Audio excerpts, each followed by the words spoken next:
నూలు నూలులో శతాబ్దాల గౌరవం, పట్టు పరంపరకు ప్రతీక, సంప్రదాయానికి శాశ్వత చిరునామా సఖీ.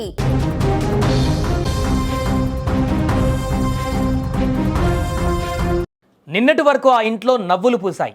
ఏడాదిన్నర క్రితమే మొదలైన ఆ కొత్త జీవితం ఎన్నో కలలను కంటోంది. ఆదివారం తెల్లవారుజామున ఆ దంపతులు గడిపిన ఆ మధుర క్షణాలే వారి జీవితంలో చివరి జ్ఞాపకాలు అవుతాయని ఎవరూ ఊహించలేదు. హైదరాబాద్ కేబుల్ బ్రిడ్జ్ సాక్షిగా భార్య కళ్ళెదుటే భర్తను మృత్యువు కారు రూపంలో వచ్చి ఎత్తుకువెళ్ళింది.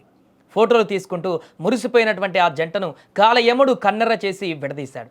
అసలేం జరిగిందంటే, న్యూ ఆఫీస్పేట్ ఆదిత్యనగర్కు చెందిన శ్యామ్ రాజ్ తన భార్య సహజతో కలిసి వీకెండ్ కావడంతో కాసేపు సరదాగా బయటకు వచ్చారు. దుర్గం చెరువు కేబుల్ బ్రిడ్జిపై ఫోటోలు దిగాలని వారక్కడికి ఆగారు. వచ్చి శ్యామ్ రాజ్ తన భార్యను ఫుట్పాత్ పక్కన నిలబెట్టి ఎంతో ప్రేమతో తన మొబైల్లో ఫోటోలు తీస్తున్నాడు.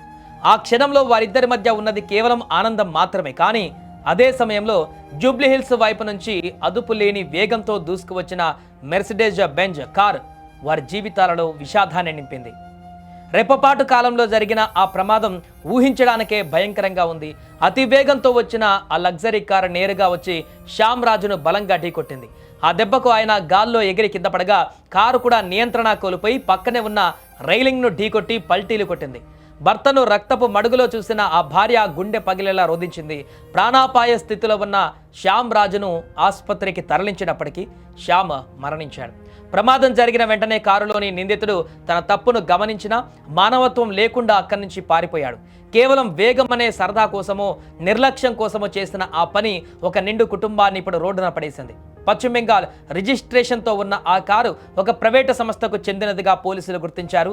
సీసీటీవీ దృశ్యాల ఆధారంగా నిందితుడిని పట్టుకునేందుకు ప్రయత్నాలు జరుగుతున్నాయి. ఏదేమైనా ఈ ఘటన ప్రస్తుతం వారి కుటుంబంలో తీరని విషాదాన్ని నింపింది. సరదాగా ఒక ఫోటో కోసం సాయంత్రం వేళ భార్యాభర్తలు కలిసి అక్కడ ఒక క్షణం ఆగి ఆ యొక్క సాయంకాలం వేళ ఆ తీపి జ్ఞాపకాలను గుర్తు చేసుకుంటూ ఆ యొక్క గుర్తుగా ఒక ఫోటో దిగడానికి చేసినటువంటి ప్రయత్నమే వారి ప్రాణాలని తీసేటువంటి పరిస్థితికి తీసుకొచ్చింది. భర్త మృతి చెందడంతో ఇప్పుడు ఆ భార్య ఎటు తోచక ఆ ఒంటరిగా మారిపోయి బిక్కుబిక్కు ఏడుస్తున్నటువంటి దృశ్యాలు అక్కడ ఆసుపత్రిలో తీవ్ర విషాదంగా మారాయి.